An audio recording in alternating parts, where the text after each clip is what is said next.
안녕하세요. 울산시대 남희석입니다. 자, 얼마 전 울산시대에서 얌체 캠핑족들이 이렇게 알바끼 텐트를 이렇게 세워둔 거 저희가 소식을 전해드렸었죠. 자, 방송이 나간 직후에 관할구청에서 직접 철거에 나섰다고 합니다. 자, 보시죠. 해변이 너무나도 깨끗하고 넓어졌습니다. 같은 해변이 맞나 싶을 정도로 너무나도 멋진 모습을 볼 수가 있습니다. 관할구청의 적극적인 행정에 다시 한번 박수를 보내드립니다. 자, 이렇게 아름다운 울산에서 울산시대 본격적으로 시작합니다. 한 주간의 뉴스를 순위로 정리해보는 랭킹 뉴스 시간입니다. 김다은 아나운서. 안녕하세요. 랭킹 뉴스 김다은입니다. 이번 한 주 시민들이 주목한 뉴스는 과연 무엇일까요? 지금 바로 확인해 보시죠. 얼마 전 교통사고를 내고 수배 중이던 상습 음주운전자가 또다시 만취 상태로 사고를 내고 도주했다가 경찰에 붙잡혔다는 소식이 전해졌습니다. 이 남성의 꼬리가 잡힌 건 다름 아닌 담배 냄새 때문이었다고 하는데요. 이번엔 다행히 운전자가 검거됐지만 술을 마시면 운전대를 잡는 일은 절대 없어야겠습니다. 지난 3년간 울산에서 아동학대로 판정된 사례만 모두 4,600여 건에 이르는데요. 최근엔 아동학대 근절을 위해 양형 기준을 높이는 등 아동학대 범죄에 대한 처벌이 강화되고 있다는 소식이 이번 주 랭킹 뉴스 4위에 자리했습니다. 네, 계속해서 3위는요. 새로운 이동수단으로 주목받고 있는 전동 킥보드 소식입니다. 거리에서 흔히 볼 수 있는 전동 킥보드. 1년 전 도로교통법이 개정되면서 안전모를 쓰지 않거나 인도로 다니면 모두 불법인데요. 과연 잘 지켜지고 있을까요? 잠시 후 남미경 시사평론가와 직접 확인해 보시죠. 요즘 30도 안팎의 무더운 날씨가 이어지면서 에어컨을 비롯해 냉방기 사용도 크게 늘었는데요.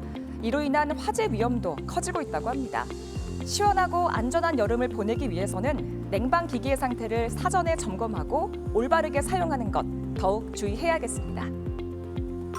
문재인 정부의 전폭적인 지원을 받고 출범한 국내 첫 특별지방자치단체 불경특별연합의 공식 사무가 내년 1월로 예정되어 있죠. 하지만 지방선거 이후 달라진 정치 환경 속에서 계획대로 순항할 수 있을지 관심이 쏠리고 있는데요. 울산과 부산, 경남 세 도시가 힘을 함께 모아서 이 지방 소멸을 막겠다는 목표는 과연 현실이 될 수 있을까요? 지금까지 랭킹 뉴스 김다은이었습니다. 관련 이야기 남미경 시사평론가와 함께 이야기 나눠보겠습니다. 자, 그 킥보드 이야기가 나왔어요. 예, 근데 킥보드가 이게 참 위험하다 하면서 뭐 다른 거는 규제를 없애도 이거는 좀 규제가 더 생겨야 된다라는 분위기였습니다. 실제로 규제가 많이 생겼어요. 네. 어떤 게 있죠? 킥보드 이용이 늘고 그만큼 또 사고 위험도 커지면서 1년 전에 안전 규제를 대폭 강화했는데요. 네. 운전 가능한 나이를 만 13세에서 16세로 올렸고요. 네. 또 킥보드를 타려면 최소 원동기 면허 이상은 소지를 해야 합니다. 네. 단속과 처벌도 강화했는데요. 무면허 운전이 적발되면 10만 원의 범칙금을 내야 하고요. 2인 이상 탑승은 4만 원, 그리고 안전모를 쓰지 않으면 2만 원의 범칙금을 내도록 규제를 강화했습니다. 이게 사실 울산만의 문제가 아니에요. 네, 지금 맞습니다. 대도시는 이것 때문에 아주 문제가 되고 있는데 어떻습니까? 이게 법을 잘 지키고 있어요? 네, 준비한 영상이 있는데 한번 네. 보시죠. 중앙선을 넘어서 도로 중앙선을 위험하게 넘기도 하고요. 네, 이 사람이 지나가는데도 횡단보도 위를 빠른 속도로 지나가고 있습니다. 지금 위험하게 네, 그냥 다니는 네 모습들을 범칙금을 부과하는데도 안전모를 착용하는 어우! 사람이 없고요. 오토바이랑 부딪힐 뻔했어요. 예, 두 명이 함께 탑승하는 것도 여전합니다. 참 이거 많이 봐요.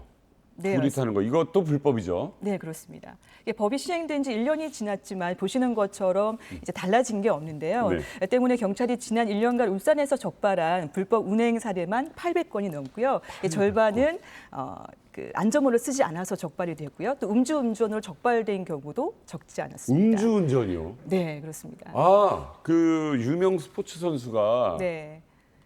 이걸 타다가 음주로 타다가 걸려가지고 아주 망신을 당한 적이 있었거든요. 네, 네. 근데 이게 지금 이거는 뭐 음주 검문하면 골목으로 들어가야지 이런 생각으로 아마 하다가 걸린 것 같아요. 네, 그렇습니다. 예, 네. 실제로 서울에서 사망 사고도 일어나고요. 아주 위험한 거는 확실하죠. 네, 울산도 지난 1년간 한 명이 숨졌고요. 또 수십 건의 이런 사건이 발생했는데요. 야, 이 킥보드는 도로교통법에 따라서 자전거 도로나 도로 오른쪽 가장자리에 붙여 통행을 해야 하는데 만약에 인도로 다니면 적발이 되면 이제 범칙금 3만 원이 부과됩니다. 네네. 그럼에도 불구하고 많은 분들이 아직까지 인도로 다니시는데요. 네. 시민분들이 어떤 불편을 겪고 계신지 한번 직접 들어봤습니다. 아, 좋네요. 얼마 전에 달동 사거리 그 근방인데 난데없이 킥보드가 우회전해가지고 싹 들어가는 바람에 아이고야. 그 참 힘이 들었더라고. 깜짝 놀래가지고 사고 날 뻔하기도 하고 그랬어요. 오. 타시는 분들은 편리할지 몰라도 보행자 입장으로서는 너무 위험한 일이 너무 많이 눈앞에 보이고 그럼요. 그리고 조금 이렇게 타시는 분들이 좀 타시고 안전하게 좀 이렇게 보관을 한다든지 이렇게 했으면 좀 좋을 것 같습니다. 이게 진짜 너무 놀라게 네네. 되는 거잖아요. 네네. 그리고 갑자기 나타나는 거예요. 그러니까 이 차는 20km, 30km로 가도 갑자기 나타나서 자빠져 버리잖아요. 그렇게 해서 만약에 차랑 부딪히기라도 했다면 또 운전자들은 가만히 가다가 이건 또 피해를 입는 거예요. 네, 그렇습니다. 저 사람도 위험하고. 네, 맞죠. 네. 네. 자, 어쨌든 간에 지금 보니까 이게 날 더우니까 안전모 쓰는 것도 힘들고 맞아요. 그러다 보니까 네. 사실상 안전모 쓰고 타는 사람들 보기가 어려워요. 네, 맞습니다. 자, 어쨌든 이게 그렇다고 해서 분명히 이제 저 사업을 하는 사람들이 있어요. 네. 근데 이게 뭐 규제만이 능사냐? 또 이쪽에서 억울하게 또 이런 이야기를 하기도 네, 해요. 그렇죠. 이제 킥보드를 탈 수 있는 자전거 도로가 충분히 있지는 않잖아요. 네. 그래서 이런 상황에서 인도에서의 주행을 그냥 금지하는 것이 현실적으로 또 수용 가능한 규제인지는 좀 생각해 봐야 될 것 같고요. 네. 물론 모두의 안전을 위해서는 규제가 필요합니다만 이제 킥보드가 많이 다니는 구간에는 인도 한쪽에 안전 시설을 설치를 해서 킥보드 전용 도로를 만든다든지 아니면 시속 25km의 이 최대 구간을 최고 속도를 낮춘다든지 이런 현실적인 방안들을 마련하는 것이 필요하지 않을까라는 생각이 듭니다. 네. 이게 또 하나 문제가 되는 게 이제 이 킥보드를 타고 아무데나 그냥 버려두고 네. 가는 거예요. 난데없는 곳에. 네, 네, 울산은 어떻게 됩니까? 네, 울산도 마찬가지인데요. 울산에서 서비스되고 있는 공유 킥보드가 3,600대가 넘습니다. 많네요. 예, 그런데 주차할 공간이 딱 2곳밖에 없거든요. 예, 예.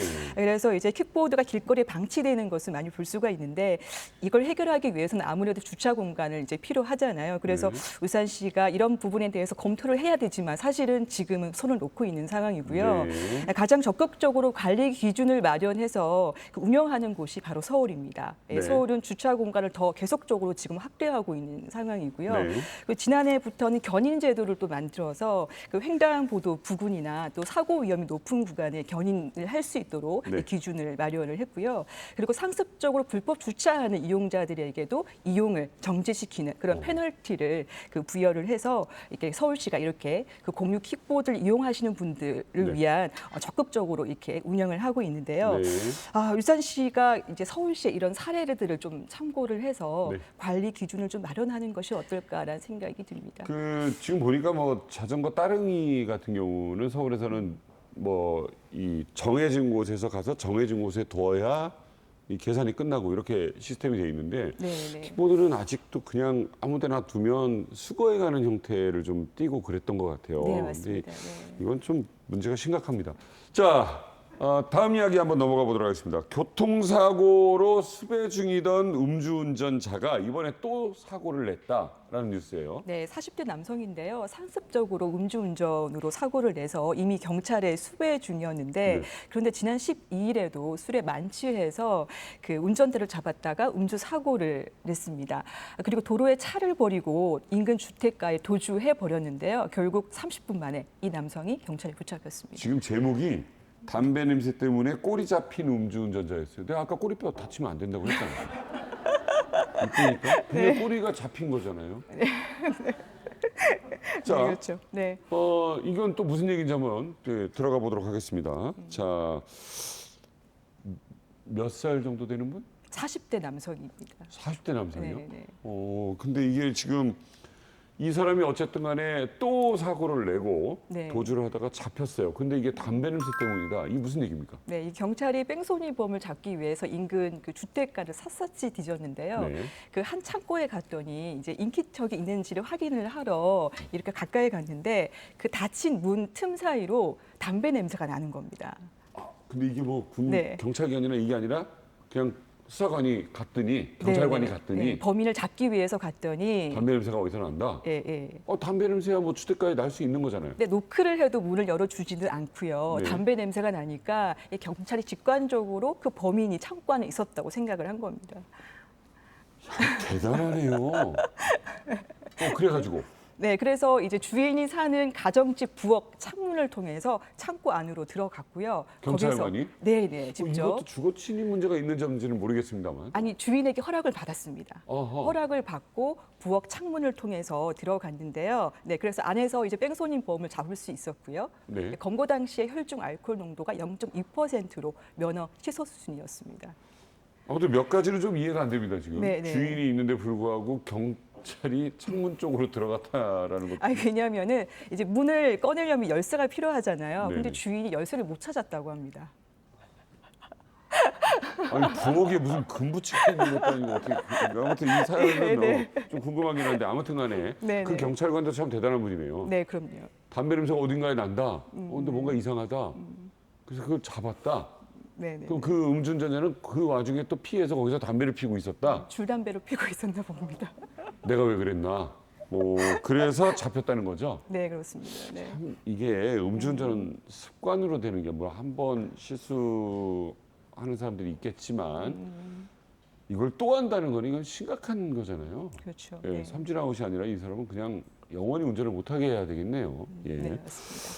자, 혈중 알코올 농도가 얼마라고요? 0.2%입니다. 0점이라는 거는 아예 몸을 못 가눌 정도인데 네, 그렇죠. 네. 그 와중에 또 담배는 필 수 있었네. 남미경 시사평론가와 함께했습니다. 고맙습니다. 감사합니다.